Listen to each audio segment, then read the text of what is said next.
Que ferons-nous à ces hommes? Car il est manifeste pour tous les habitants de Jérusalem qu'un miracle signalé a été accompli par eux, et nous ne pouvons pas le nier. Mais afin que la chose ne se répande pas davantage parmi le peuple, défendons-leur avec menace de parler désormais à qui que ce soit en ce nom-là. Et les ayant appelés, ils leur défendirent absolument de parler, d'enseigner au nom de Jésus. Actes des apôtres, chapitre 4, versets 16 à 18. Cet obstacle vint des autorités civiles. Ils étaient effrayés de l'influence que les apôtres avaient sur le peuple. Il leur fut interdit de prêcher au nom de Jésus, en dépit de leurs menaces.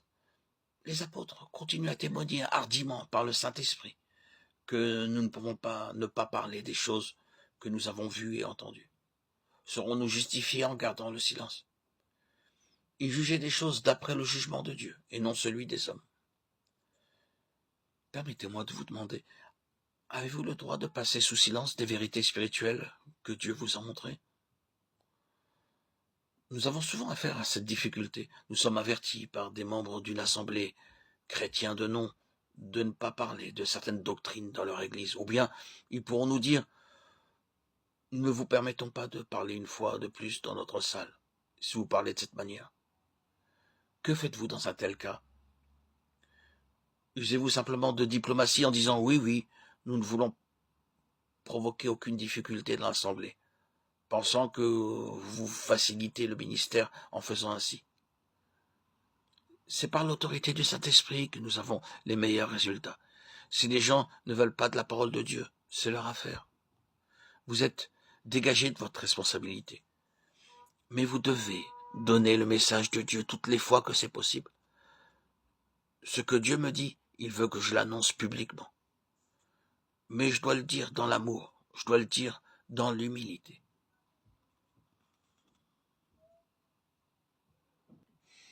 Il nous faut pour cela prier, pour que Dieu nous donne son message et n'enlève nos propres mots et nos propres pensées. Alors, une fois qu'il nous a enlevé tout ce qui vient de nous, avec sa puissance, sa plénitude et son autorité, son message nous est transmis et nous pouvons le republier sans fioriture ni restriction.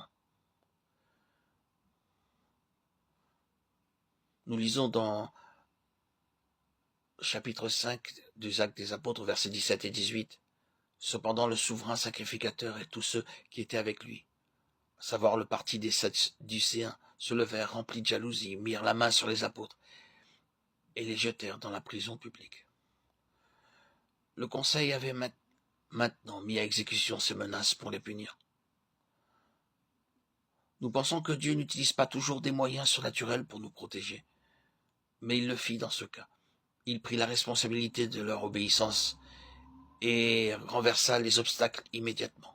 Mais un ange du Seigneur, ayant ouvert pendant la nuit les portes de la prison, les fit sortir et leur dit, « Allez, tenez-vous dans le temple et annoncez au peuple toutes les paroles de cette vie. » Versets 18 et 20.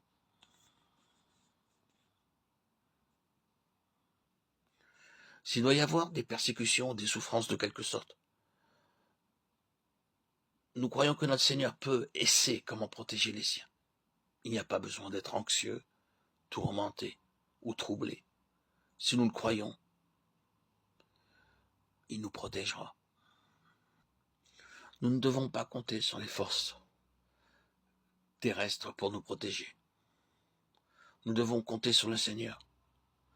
Nous ne devons compter sur aucune promesse ou espérance de protection d'aucun pays. Elles échoueront inévitablement. Nous devons croire uniquement en la fidélité de Dieu.